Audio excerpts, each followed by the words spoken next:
Hello students, welcome back to my YouTube channel. SS first year or ছাত্ৰছাত্ৰীসকলৰ কাৰণে আজিৰ এই ভিডিঅ'টোত এটা নতুন ইনফৰমেশ্যন লৈ আহিছো। ভিডিঅ'টো সম্পূৰ্ণৰূপে তোমালোকে চালে কথাখিনি বুজি পাবা। তোমালোকে যদি ফেইলো কৰা তথাপি SS ফাৰ্ষ্ট ইয়াৰত তোমালোকক পাস কৰাই দিয়া হ'ব, কোনো ধৰণৰ প্ৰবলেম নাই। কেনেকৈ জানিবলৈ ভিডিঅ'টো সম্পূৰ্ণৰূপে চাবা। চেনেলটো সাবস্ক্ৰাইব কৰি ৰাখিবা। SS ফাৰ্ষ্ট ইয়াৰ ৰিলেটেড যিকোনো ধৰণৰ আপডেট তোমালোকে এইটো চেনেলত সদায় পাই থাকিবা। তো ভিডিঅ'টোৰ মেইন টপিকলৈ আগবাঢ়ো, বেছি দেৰি নকৰো। প্ৰথম কথাটো হ'ল SS ফাৰ্ষ্ট ইয়াৰৰ দুটা ক্যাটাগৰী সাবজেক্ট থাকে।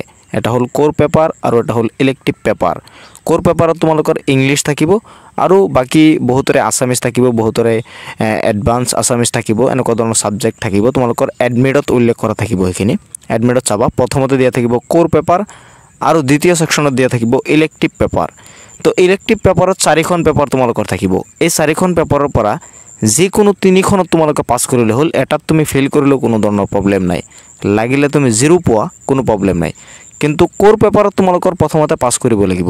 কোৰ পেপাৰত যদি তুমি পাস কৰা তেনেহলে ইলেক্টিভ 4টাৰ পৰা যিকোনো এটাত ফেইল কৰিলেও 0 পালেও তোমালোকক SS ফাৰ্ষ্ট ইয়াৰত পাস কৰাই দিয়া হ'ব।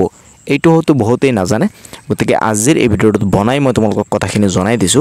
আৰু এই নিয়মটো SS সেকেন্ড ইয়াৰতো থাকিব। SS ফাৰ্ষ্ট ইয়াৰত থকাৰ লগতে SS সেকেন্ড ইয়াৰতো এই নিয়মটো তোমালোকৰ প্ৰযোজ্য হ'ব।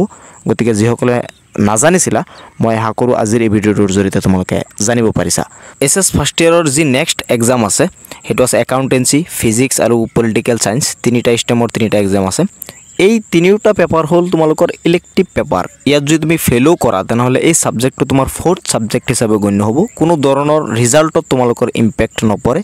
তুমি 0 পালেও কোনো ধৰণৰ প্ৰবলেম নাই। কিন্তু মনত ৰাখিব লাগিব এনেকুৱা সাবজেক্ট মাত্ৰ এটাহে থাকিব। এটাত তুমি 0 পালেও কোনো ধৰণৰ প্ৰবলেম নাই। নেক্সট তোমালোকৰ যি পৰীক্ষা আছে ফিজিক্স, একাউন্টেন্সি আৰু পলিটিক্যাল সায়েন্স, এই তিনিটা পেপাৰই ইলেক্টিভ পেপাৰ।